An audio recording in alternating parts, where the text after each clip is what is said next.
everyone, welcome back to my channel. Please subscribe to hear children's books read aloud. Today we've got another book from the Kipper story collection by Mick, Inkpen, and our story today is Kipper's Snowy Day. It was a new morning and it was snowing. Huge cotton wool snowflakes were tumbling past Kipper's window. "Yes!" said Kipper, jumping out of his basket. "Yes! Yes!" He grabbed his scarf and wound it 3 times round his head. "Yes! Yes! Yes!" Kipper was very positive about snow. Kipper rushed outside. The snow lay deep and smooth and new, like an empty page waiting to be scribbled on.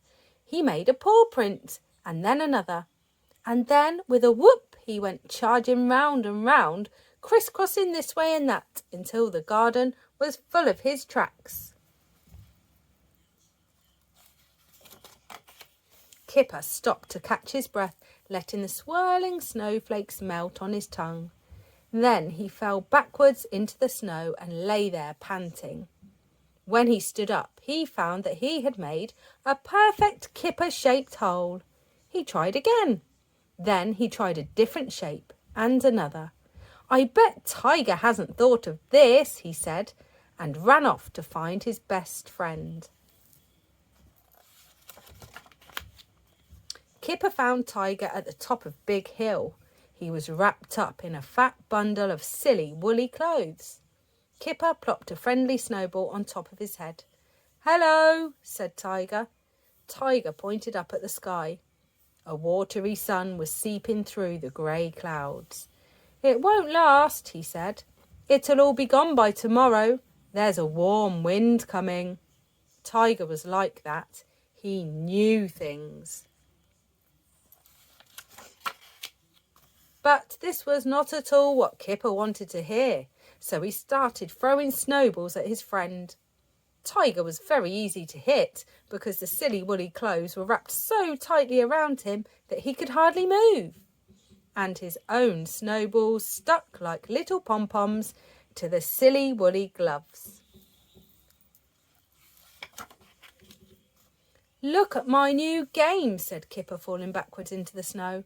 "You get up very carefully and there you are." And there he was, or at least the shape of him.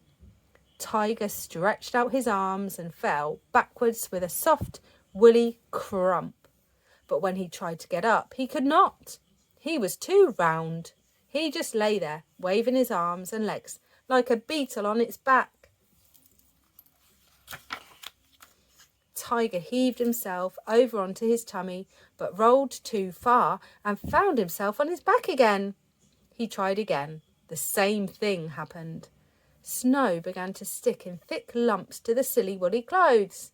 Crossly he heaved himself over once more. This time he rolled over twice, 3 times, 4 times.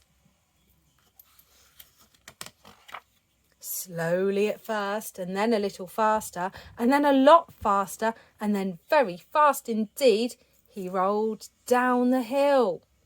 And as he went, the silly woolly clothes picked up more and more snow, so that by the time he reached the bottom, he had changed from a small dog into a giant snowball, and the giant snowball fell to pieces.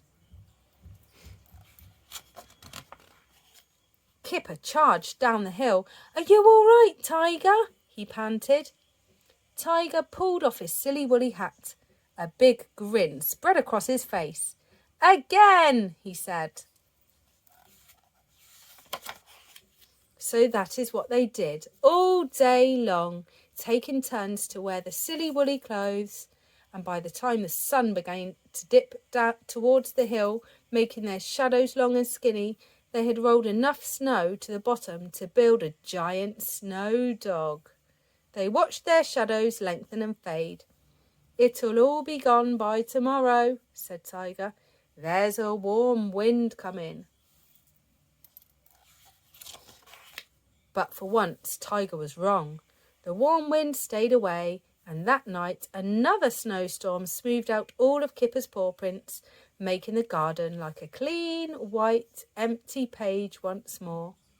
And the snow dog stood at the bottom of Big Hill, wearing Tiger's silly woolly clothes. For almost 3 whole weeks. The end. Thank you for watching. Don't forget to like, subscribe and share. I'll see you again soon for another story. Cheerio.